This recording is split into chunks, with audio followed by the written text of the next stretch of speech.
अवधूत चिंतन श्री गुरुदेव दत्त श्री स्वामी समर्थ. करंजीचे पीठ भिजवताना थोडे साजूक तूप किंवा तेल याचे मोहन घालावे म्हणजे करंज्या खुसखुशीत होतात. करंज्याच्या सारणात सुके खोबरे थोडे भाजून घालावे म्हणजे करंज्या लवकर खराब होणार नाही. करंज्या तळताना गॅस मंद ठेवावा म्हणजे करंज्या लाल होणार नाही, व्यवस्थित तळल्या जातील. अनारसे करण्यासाठी तांदूळ हा जुना असावा. तो व्यवस्थित साफ करून घ्यावा. अनारसे करण्यासाठी तांदूळ स्वच्छ धुवून 3 दिवस भिजत ठेवावा. तांदळातले पाणी रोज बदलावे. त्याला 3 दिवस भिजवणे गरजेचे आहे. नंतर सर्व पाणी काढून तांदूळ आंबट ओले सुकवून घ्यावे आणि मगच बारीक करावे. तांदूळ व्यवस्थित बारीक करावा. पीठ चाळून अनारसे करावे. तळलेले अनारसे निथळून घ्यावे जेणेकरून त्याला तेल राहणार नाही. शंकरपाळी करताना मैद्यामध्ये रवा मिसळावा म्हणजे कुरकुरीतपणा येतो. शंकरपाळी मंद आचेवरच तळावी, नाहीतर बाहेरून काळपट आणि आतून कच्चे राहतात. शंकरपाळी साठी लागणारी पोळी थोडी जाडसरच लाटावी म्हणजे शंकरपाळ्याला खुसखुशीत होतात. चकली पीठ मळताना ते जास्त पातळ किंवा जास्त घट्ट नसावे. चकलीमध्ये हळदीचा वापर नसावा नाहीतर ती काळपट दिसते.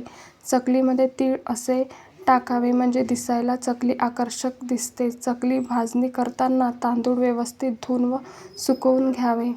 चकलीची भाजणी भाजताना सगळ्या डाळी ओल्या कापडात पुसून घ्याव्या. डाळी अजिबात धुवून घेऊ नये नाहीतर चकली तेलात विरघळते. चकलीची भाजणी करताना सर्व जिन्नस योग्य त्या कमी जास्त प्रमाणात घ्यावे नाहीतर चकली बिघडते. चकलीच्या भाजणीचे सर्व जिन्न मंद आचेवर भाजून घ्यावे आणि दळून आणावे. चकलीची भाजणी पूर्णपणे थंड झाल्यावरच दळून आणावी. चकली तळताना तेल कडकडीत गरम करून घ्यावे आणि मध्यम ते मंद आचेवर चकली तळून घ्यावी. नाहीतर ती वरून तळल्या जाते आणि आतून कच्ची होते आणि चकली लूज पडते.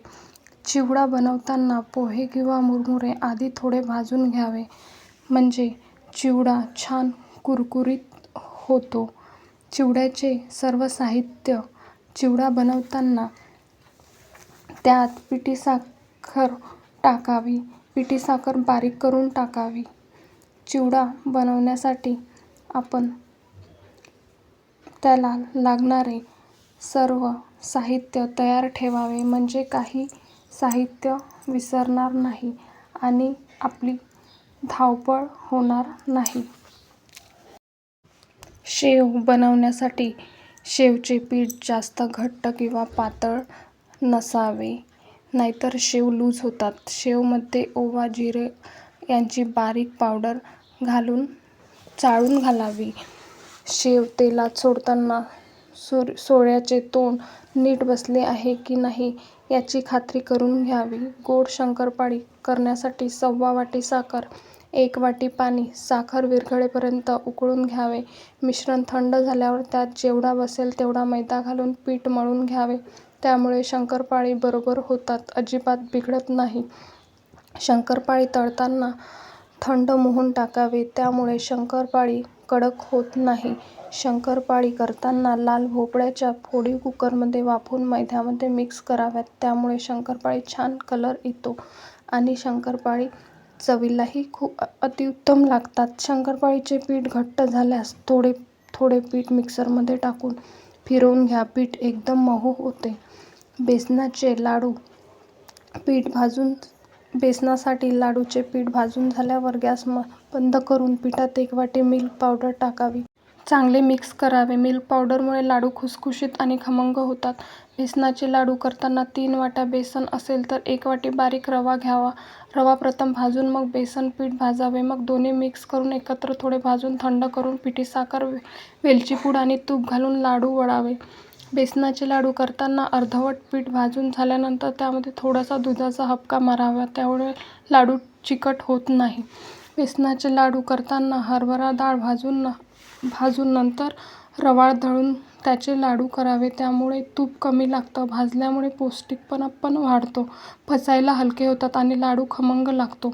अनारसाला जाळी पडण्यासाठी अनारसाचे पीठ तयार करताना 1 चमचा साईचं घालावे, त्यामुळे अनारसे जाळी छान पकडतात. अनारसे तळल्यावर निथळायला ठेवा. तेल पूर्णपणे निथळून अनारसे खायला तेलकट लागत नाही. अनारसे थापताना खसखस आणि साखर समप्रमाणात घेऊन थापावे, त्यामुळे अनारसे खुसखुशीत तर होतात आणि खसखसही कमी प्रमाणात लागते आणि अनारसाला जाळी छान पडते. अनारसे करताना पिठात पाव चमचा जायफळ पूड आणि पाव चमचा वेलची पूड घालावी, त्यामुळे अनारसेला जो आंबूस वास येतो तो येत नाही. करंजी करताना मैदा दुधात मळावा, त्यामुळे करंजी चविष्ट होते.